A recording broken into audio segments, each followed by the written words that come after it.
Presiden Amerika sangat respect dengan penyelenggaraan G20 ini. Di balik suksesnya G20, ada sesuatu hal yang tidak dimiliki oleh dunia luar, kesan terhadap culture dan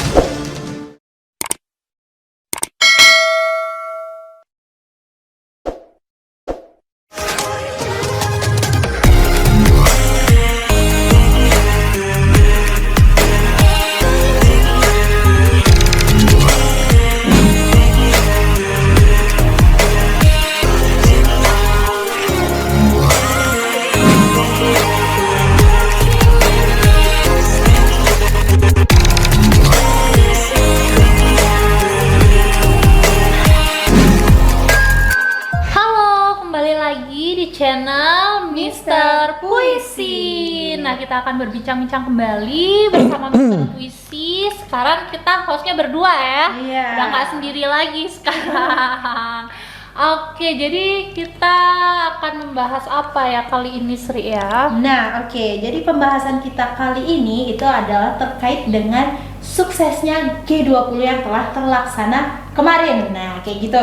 Jadi kemarin itu G20 sedang gempar-gemparnya. Bahkan kita udah sempat pembahasan tentang G20 ya kan, Mister Puisi ya. Kita udah sempat pembahasan tentang G20 dan sekarang kita bakal membahas suksesnya G20 yang telah berlangsung. Nah, pertanyaan pertama nih Mister Puisi dari kita. Ini kan G20 udah sangat sukses nih, mendapat pujian juga yang banyak akan suksesnya kegiatan tersebut. Kalau pendapat Mister Puisi dengan suksesnya G20 tersebut kayak gimana? Kalau berbicara mengenai suksesnya G20, tidak perlu lagi dibahas. Itu sudah mendunia. Juga. Sudah mendunia. Kemudian sudah banyak artinya pujian-pujian oleh seluruh kepala negara yang hadir. Kemudian yang paling penting adalah 2 poin. Apa itu? Setelah G20 itu. Karena kesuksesan ini terjadilah kesan-kesan, 2 buah kesan yang sangat menarik untuk kita simak. Apa ya? Kesannya apa? Kekaguman para peserta dengan culture and nature Indonesia. Kekaguman, mereka kagum atas kebudayaan yang begitu luar biasa, indah, yang ditampilkan saat itu. Pemandangan yang begitu indah, kebudayaan yang beragam. Yang itu kesan pertama. Kesan kedua adalah G20 meninggalkan kesan manis untuk Indonesia. Kesan manis sulit untuk dibicarakan bahwa semua penyajian penyelenggaraan G20 itu membuat kesan sungguh manis Indonesia. Jadi luar biasa. Kalau Indonesia manis berarti banyak gula. Nah, semut-semut akan datang ke Indonesia. Nah, itu loh. Jadi kalau udah manis itu asik deh. Segala macam mudah gitu loh. Nah, jadi bayangin aja seorang presiden Amerika itu yang sangat disegani oleh peserta lainnya dari Eropa memuji. Nah, itu memuji keramah tamahan bangsa Indonesia, memuji keindahan Pulau Bali juga dan sangat tersentuh hatinya. Apalagi dengan informasi yang diberikan oleh Menteri Pariwisata. Karena Menteri Pariwisata itu mempelajari dulu apa sih yang kesan yang di kita harus bicarakan dengan Presiden Amerika sehingga dia tersentuh. Nah, itu menyebabkan waktu dijemput dan waktu pulang Presiden Amerika sangat respect dengan penyelenggaraan G20 ini gitu loh. Nah, Mister Puisi ya, mau nanya nih, hal-hal apa sih yang membuat G20 itu sangat sukses? Menurut Mister Puisi? Sebetulnya tidak ada yang menyangka kesuksesan G20 ini seperti ini. Iya, luar biasa banget ya soalnya. Perbincangannya tuh luas banget. G20 yang diikuti oleh 17 negara maju, tambah lagi IMF yang berhubungan dengan masalah keuangan dunia itu hadir saat itu. Oke. Ya, tetapi tanda-tanda kesuksesan. Waktu itu kita belum sukses, tetapi ada tanda-tanda kesuksesan G20 ini akan berjalan dan baik dan sukses. Sukses ya, menghasilkan yang luar biasa Nah, juga. tanda-tandanya sudah ada, tapi kita tidak tahu setelah itu ternyata suksesnya menggelegar di dunia. Nah, kita nggak tahu. Oke. Tanda-tandanya apa? Apa itu? Satu, Presiden Indonesia yang memang hobinya belusukan. Iya.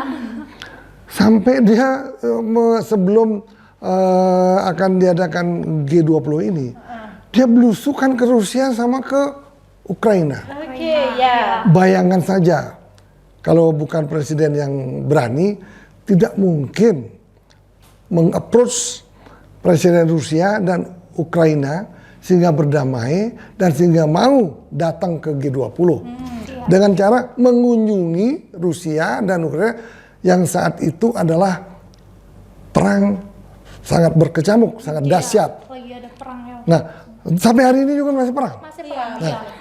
bayangkan saja Presiden Jokowi dengan tenang mengunjungi Presiden Rusia, Putin, berbincang-bincang, berdialog di sana, menyambut kedatangan Putin apabila Putin mau datang ke Indonesia. Kemudian dari Rusia, bayangkan kan naik kereta sekian jam ke Ukraina. Kalau misalnya ada orang jahil, tiba-tiba peluru kelali masukin ke kereta, habis. Habis sudah. Nah, akhirnya Presiden Jokowi sampai ke Ukraina. Selamat. Kemudian berdialog dengan Ukraina, ingin mendamaikan dan ingin menyudahi perang Rusia-Ukraina. Ternyata sia-sia juga untuk perdamaian itu karena memang masalahnya bahwa ini ada campur dunia luar. Gitu loh. Kalau misalnya tidak ada campur dunia luar, mungkin perdamaian lebih cepat dilakukan. Nah, akhirnya apa namanya saat itu kalau nggak salah Presiden Rusia udah berjanji akan datang ke Indonesia. Akhirnya Pak Jokowi pulang ke Indonesia karena indikasinya Rusia presidennya akan datang Putin, maka gejolak terjadi di Eropa Barat. Gejolaknya dia ingin menggagalkan. Ada rumor seperti itu. Tetapi Indonesia tidak kalah canggih. Menteri Keuangan, Menteri Luar Negeri, dan beberapa menteri mengadakan kunjungan juga ke luar negeri, ke negara-negara Eropa untuk meng-approach bahwa tujuan daripada G20 ini justru untuk perdamaian dunia. Nah, kita sebagai negara non-blok wajar mendamaikan negara satu dengan negara lain. Jadi kita netral. Nah, waduh, perjalanannya sangat apa namanya? Ya itu tanda-tandanya begitu, tanda-tandanya Pak Jokowi mengunjungi Ukraina, kemudian Rusia, kemudian meng-approach Rusia dan Ukraina, menteri-menteri keuangan dan menteri luar negeri juga meng-approach pemimpin-pemimpin Eropa. Nah itu yang menyebabkan perhelatan G20 ini sukses. Itu tanda-tandanya. Di samping itu persiapan daripada panitia G20 ini sangat matang dan sangat terorganisir. Nah itu tanda-tandanya sukses. Karena sudah berhasil dilakukan dan kembali lagi kesuksesan ini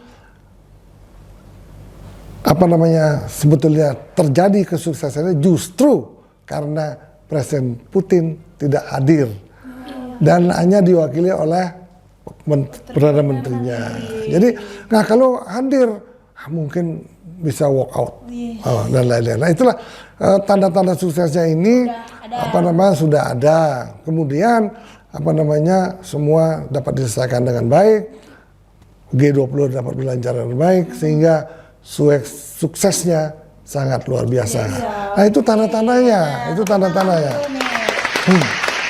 Oke, nah Mr. Puisi nih, pertanyaan berikutnya Mr. Puisi. Kira kan diadainya di Bali nih Mr. Puisi. Apakah ada pengaruhnya itu diadakan di Bali sehingga G20 ini berjalan dengan sukses? Kayak gitu. Nah itu, jadi itu kan tadi tanda-tanda kesuksesan. Ternyata mengalir begitu saja dengan kerja keras panitia, dengan strategi presiden yang luar biasa. Akhirnya perhelatan G20 itu berjalan dengan sukses. Kenapa sukses? Nah, ini paling penting. Di balik suksesnya G20 ada sesuatu hal yang tidak dimiliki oleh dunia luar maupun tidak dimiliki oleh daerah lain. Nah, sehingga kesan kegaguman dengan culture and nature Indonesia bisa terjadi karena apa? Satu, ya kenapa sukses? Ya, kemudian kenapa sukses itu satu, Bali ini mempunyai tempat culture yang sungguh luar biasa. Culture-nya itu di mana? Ada di GWK. Di GWK. Nah, kemudian faktor-faktor ini yang menyebabkan salah satu yang menyebabkan perhelatan G20 itu sukses. Gala dinner itu dilakukan di GWK. Nah, GWK itu sebuah patung yang tertinggi di dunia. Ya, patung Garuda Wisnu ini sebetulnya sudah mendunia. Tetapi lebih mendunia lagi setelah gala dinner dilakukan di sana. Nah, kenapa? Itu sangat spektakuler. GWK itu yang tadinya merupakan sebuah perbukitan yang mungkin paling tinggi ada di Bali. Itu diukir sedemikian juga sehingga dapat dibuat sebuah tempat konser, kemudian tempat panggung yang sifatnya bisa untuk umum dan bisa digunakan untuk perhelatan segala macam gala dinner yang ada di Bali. Nah, itulah kelebihannya Garuda Wisnu. Kemudian yang salah satu yang menyebabkan bagaimana tempat Garuda Wisnu disulap sehingga jadilah panggung yang spektakuler, di mana arsitekturnya sendiri yang sangat berpengalaman untuk event-event ini adalah Bapak Wisnutama. Nah, Bapak Wisnutama itulah yang mewarnai dan mendesain bagaimana sebuah tempat itu yang tadi biasa menjadi luar biasa. Nah, itu sangat spektakuler. Waktu permulaan gala dinner dalam rangka menyambut tamu yang baru datang, gala dinernya dilakukan di GWK yang sangat spektakuler, di mana disuguhi tari-tarian budaya bangsa Indonesia. Makanya kesan terhadap culture dan nature Indonesia itu sangat kuat pada saat G20. Kemudian kesan lain setelah perhelatan gala dinner yang sungguh sukses, kemudian ada lagi yang menyebabkan mereka terkesan bahwa penyajian makanan yang disuguhkan oleh panitia G20 adalah makanan tradisional Bali yang sudah diramu untuk bisa dimakan oleh semua kalangan. Nah, kemudian arsitektur untuk menu makan ini dibuat oleh William Wongso yang dalam ini cukup terkenal di bidang kuliner. Di William Wongso itu waktu itu dibantu oleh Seknek dan Deplu kalau itu, sehingga perhelatan dan penyajian makanan ini betul-betul higienis dan bisa dimakan oleh seluruh kalangan yang hadir. Nah, kemudian juga ada Chef Arnold. Itu juga mewarnai dan pembuatan makanan yang ada saat itu, di mana yang terlibat juga bukan Chef Arnold juga. Ada test food dilakukan oleh Polda Bali, kemudian juga oleh tim kedokteran. Menjamin sehingga food yang akan disajikan saat gala dinner itu aman dan dia tidak mengandung unsur bahan kimia yang berbahaya. Nah, itulah di balik sukses apa namanya gala dinner dan G20 ini gitu loh. Oke, nah berarti kita tepuk tangan dulu buat Mr. Puisi nih. Berarti Mr. Puisi itu memang apa namanya mengikuti sekali ya Mr. Puisi ya terkait G20 sampai dengan suksesnya G20 juga Mr. Puisi tetap mengikuti lah, tetap tahu. Ya, tapi ada juga kesuksesan ini tidak lepas dari alam. Iya, dari alam. Dari alam. Itu juga termasuk ke kultur Bali ya Mr. Ya. Puisi, masuk ke kultur Bali. Jadi secara adat kepercayaan di Bali ini ada faktor alam. Iya, Ada yang kita namakan niskale dan skale. skala dan diskala. Apa namanya niskale kalau kita terjemahkan dalam bahasa intangible, skale tangible. Sesuatu yang tidak terlihat dan hal yang terlihat itu kedua-duanya dirangkum di satu sehingga perhelatan apa namanya pelaksanaan apa namanya G20 terutama pelaksanaan G20 di dinner saat itu di GWK berjalan sukses. Kenapa? Bayangkan saja. Pada waktu itu musim hujan sangat deras. Waktu itu kan bencana alam yang banyak itu yang Nah, kenapa saat itu tidak hujan? Nah, itulah faktor niskale dan skale. Faktor-faktor yang kita bisa lihat, misalnya apa?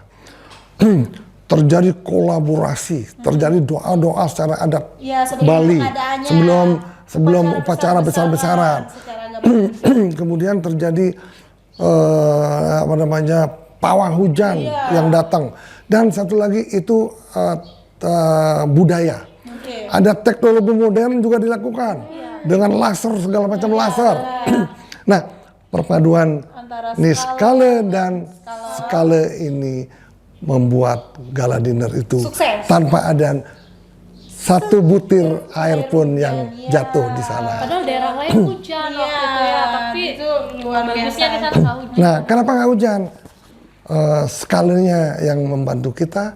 Karena apa? Secara niskala Perhelatan G20 ini mempunyai tujuan baik. Adalah ingin mendamaikan dunia dan ingin melestarikan alam sehingga tidak terjadi lagi bencana alam. Nah, contohnya, coba waktu itu mungkin dunia tidak akan menyangka bahwa semua mobil-mobil dan motor digunakan semua menggunakan listrik.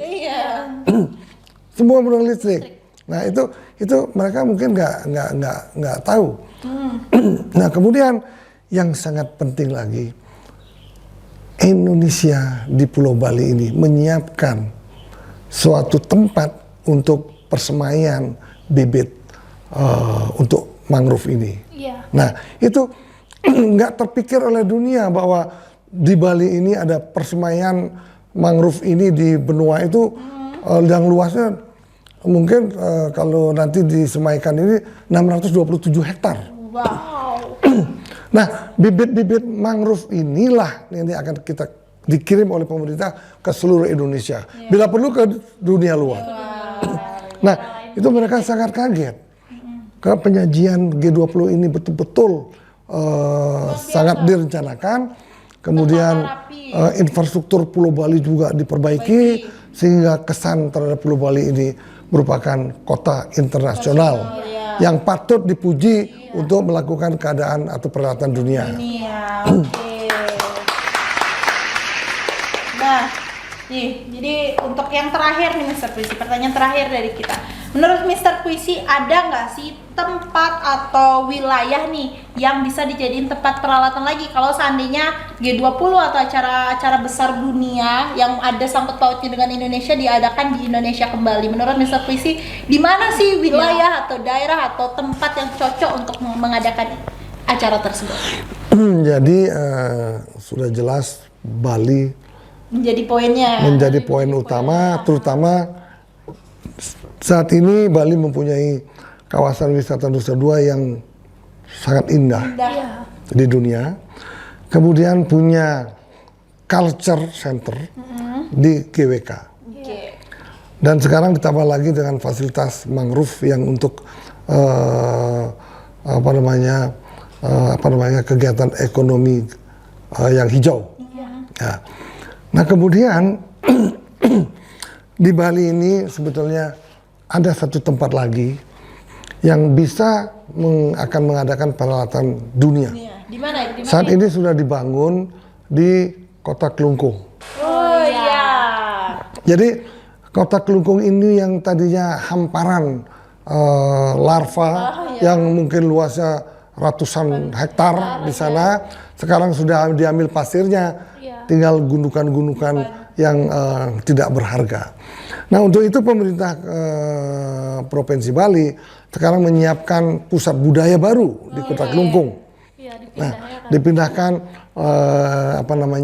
yang tadinya bongkahan-bongkahan batu itu akan dibuat sedemikian rupa menjadi daerah pusat budaya baru.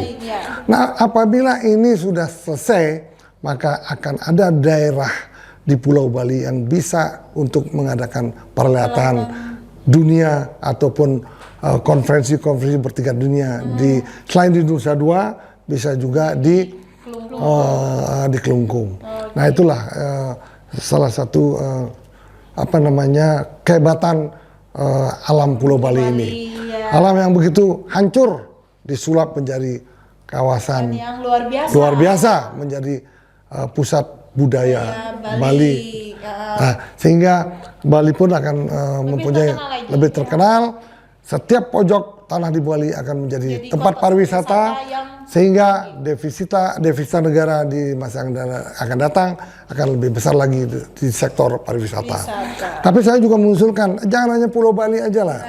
Coba kembangkan Pulau Lombok di Mandalika, sehingga di Lombok suatu saat mungkin tahun 2025 atau 2026, 2027 juga harus bisa mengadakan perhelatan seperti G20 ini di Bali. Nah itu usulan kita. Karena apa? Di Lombok ini tidak kalah indah dari Bali.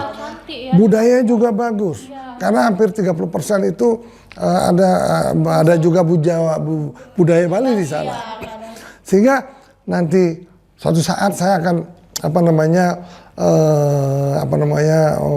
menginformasikan bahwa di Lombok itu merupakan surga dunia setelah Pulau Bali.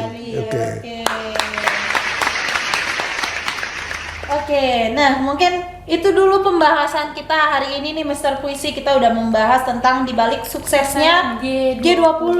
Nah itu luar biasa banget ada. Nah teman-teman juga kalau di Bali itu ada unsur yang disebutin Mr. Puisi, ada unsur skala, dan di skala itu juga menjadi suatu poin nih buat kita semua kayak gitu. Karena yang kita tahu di Bali itu memang tempat surga dunia juga nih, dan juga kita masih kental akan kebudayaan-kebudayaannya dan adatnya ya. Oke.